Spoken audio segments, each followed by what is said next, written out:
Hello everyone, myself Ipsa Samdani and I am a medical student.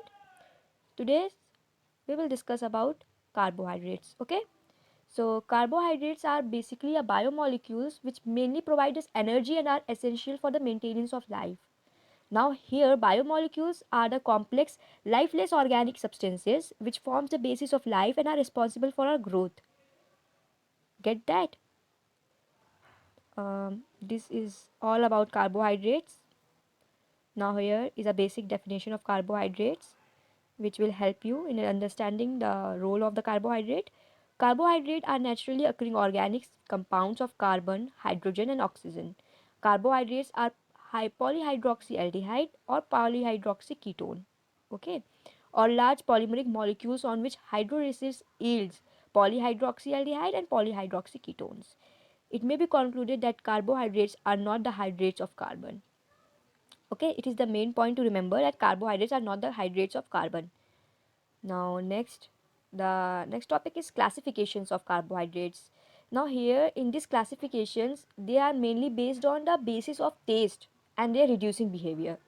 So according to their reducing behavior, the first one is monosaccharides. Okay, here monosaccharides are the polyhydroxyaldehyde and the polyhydroxyketone which cannot be decomposed further by hydrolysis to give simpler carbohydrates. Here monosaccharides are basically the simplest carbohydrate. Okay, it does not further just hydrolyze to give one monomeric unit. Okay, now here, oh, let me take the brush. Here in this figure you can see the first one is glucose, then fructose, then galactose. These three are the example of monosaccharides, and here deoxyribose and ribose, these both are also the example of monosaccharides, but they are found in a living organism, the in DNA and in RNA. But this glucose, fructose and galactose are found in sources like food products. Okay, so that's it about monosaccharides. Now next is disaccharides. Its name itself is saying that it hydrolyzes or hydrolyzes to give two. Now the next one is disaccharides. Its name itself is suggesting that it is a carbohydrate which hydrolyze to give two subunits or two units of monomers. Here it is given that the carbohydrate which upon hydrolysis give two units of the same or different monosaccharides are called disaccharides. That's what I told you. The molecules of disaccharides is made up of two monosaccharide units which get separated when the molecule is subjected to hydrolysis. Okay. Here is an example in this figure is an example of disaccharides. You can see there that one compound or one monosaccharide is containing 6 carbon and the other one is containing 5 carbon. So this one will call as hexose sugar. Okay, hexa means 4 or 6 carbon, and this one will call as pentose sugar. Okay, I hope you get that. Now next. Next is the subdivision of disaccharides. Disaccharides are present in this world in many forms. Okay, the first form is sucrose. Now sucrose, one of the is the most common disaccharide widely distributed in plants. Okay, they are very popular in plant kingdoms. It is the common cane sugar that we use every day. Okay, now here is the definition of disaccharides. Sucrose, one of the common disaccharides is sucrose which is hydrolyzed. Now here sucrose. One of the common disaccharides is sucrose which on hydrolysis give equimolar mixture of glucose and fructose.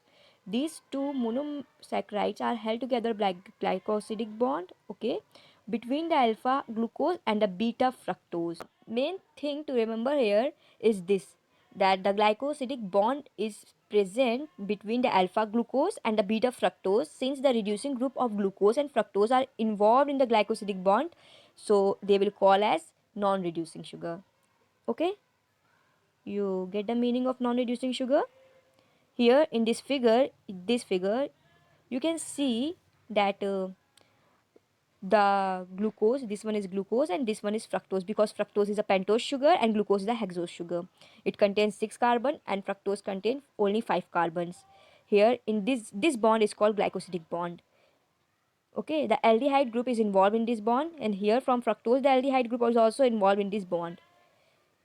This group will be the aldehyde, and in the fructose this group will be ketone. Okay, the carbon is present here. This is O and this is CO2O. Get that? And this is a alpha glucose and that is a fructose or beta fructose. I hope you get about sucrose and the formation of this disaccharide compound. Now the next one is maltose. Okay, it is another disaccharide maltose as composed of 2 alpha glucose. Okay, it contains 2 alpha glucose. Like here, it contains alpha glucose and beta fructose. Maltose only contains 2 alpha glucose unit, in which C1 of one glucose is linked with the C2 of another glucose, and the free aldehyde group can be produced at C1 of the second glucose in the solution, and this contain the reducing property, so it is called the reducing sugar. Okay, in the maltose, it takes place between two element of glucose, 2 alpha glucose, and the glycosidic bonds is present between the aldehyde group of one glucose and the ketone group of another glucose. Okay, so here it is the glycosidic bond. This is C1 and this is C4. Okay, because C1 will be here in this element, right? And the glycosidic bond is present and it takes place between the C1 of one glucose and the C4 of another glucose. Get that? Get about the maltose. Now the next is lactose. Okay, its name itself is suggesting that it's something that related with the milk. Okay, it is found mostly in the milk of all the mammals. Unlike most other carbohydrate, it is found only in animals but not in plants. Okay, as earlier we have discussed that the sucrose is only present in plant, but lactose, it is the carbohydrate or disaccharides which only present in animals. Let's read it out. It is more commonly known as the milk sugar. Since the disaccharides is found in milk, it composed of beta galactose and beta glucose. Okay, the main line to remember here is this, that the beta galactose and beta glucose takes place here. The linkage between the C1 of glucose, galactose and C4 of glucose, free aldehyde group may be produced at C1 of the glucose unit, hence it is called a reducing sugar. Over here also the free aldehyde is present, so it will be a reducing sugar. If the same aldehyde group takes place in the bond formation, then it will said to be non-reducing sugar, as like sucrose. Okay. So here is the figure of lactose. You can see that the glucose C1 of one galactose and C4 of glucose takes place in this glycosidic linkage, right? Now that's all about the disaccharides. We shall move forward. The next one is polysaccharides. Until now, we have discussed about the monosaccharides, in which on hydrolysis give 1 unit, and disaccharides on hydrolysis which gives 2 unit. But in this polysaccharides, if on hydrolysis it gives a large amount or a large number of monomeric unit. Okay, so it is given here. It has a figure. You can see that it has a chain like figure in which not even one but many glycosidic linkage takes place. Okay, they all are the glucose unit and this is the glycosidic bond, right? Okay, let's read it out. The carbohydrates which upon hydrolysis give a large number of monosaccharides molecules are called polysaccharides. They are actually polymers and possess a higher molecular mass. This line is the most important among all. Okay, that they contain a higher molecular masses. The molecules of the polysaccharides is composed of large number of monosaccharides units. Okay, I hope you understand about that. Now the subunit or the first group of polysaccharides is starch. Okay, I hope you have learned about starch many times. They are also called amylum. It is not given here, but they are called. Actually, they are the most abundant carbohydrate found in the plant kingdom, and they are main storage of polysaccharides of plants. Okay, and its main sources are wheat, maize, rice, potatoes, barley. Now let's read it out. It is the main storage polysaccharides of plant. It is the important dietary source of a human being. Okay, they are consist of two components. Now this starch also consists two components. The one is amylose and the second one is amylopectose. Okay, or amylopectin. Now, first we have to read out the amylose. Amylose is water soluble component which constitute about 15 to 20% of starch, okay? And it is a long unbranched chain with 200 to 1000 alpha glucose unit held together by glycosidic bond. Okay, there is nothing much to learn here. Now, amylopectin. It is insoluble in sugar. You can find the difference between amylose and amylopectin from this definition. In water, and the constituent about 80 to 85% of starch. It is branch chain polymer of alpha glucose unit in which chain formed by one C1 and C4 glycosidic linkage, whereas branching occur by C1 and C6 glycosidic linkage. Okay, here this line is the most important among all. Hmm. This is the main difference between amylose and pectone. Okay, now let's see the diagram. Here in this diagram, you can see that this is a glycosidic linkage, and over here, this is a alpha glycosidic linkage which is taking place between the C1 and the C4 carbon. Okay, but this linkage you can see here that it's taking place between C1 carbon and C6 carbon, and this is the alpha 1,6 glycosidic linkage at the branch point. This is a linear branching and this is a branching. Okay, and I hope you have learned or find a difference between amylose and amylopectin. Now, shall we move forward? Yeah, the next one is cellulose. Okay, it occurs exclusively in plant and most abundant in organic substances in plant kingdom.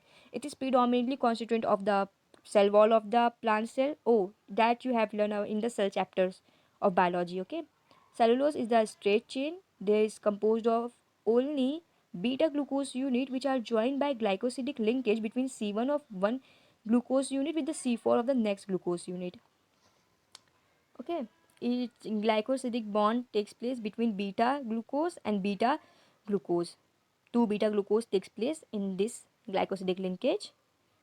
Okay, it's as same as maltose, but over that maltose, the glycosidic linkage takes place between the alpha glucose. But in this cellulose, the glycosidic linkage takes place in beta glucose. Just remember the difference between these two. Okay. Now let's move forward. The last one is glycogen. Now, glycogen. Okay, the carbohydrates are stored in an animal body as glycogen. It is also known as the animal starch because its structure is similar to amylopectin and it's rather more highly branched. It is more highly branched than amylopectin. Okay, it is present in the liver, muscles, and brain. When the body needs glucose, enzyme break the glycogen down to glucose. As you know that polysaccharides broke or divide into many monomer units, then glycogen is also divide and break down into glucose and many units of glucose, right? Here it is the structure of glycogen. You can see that glycogen branch chain homopolymer saccharides made of alpha D glucose linkage by alpha 1,4 linkage. 1,4 means the one carbon of one glucose takes place with the C4 carbon of another glucose, and the branching will take place as same of that amylopectin, the C1 of one glucose with the C6 of another glucose. Get that? So I hope you understand much about polysaccharides from my video. Thank you. I hope you understand my concept.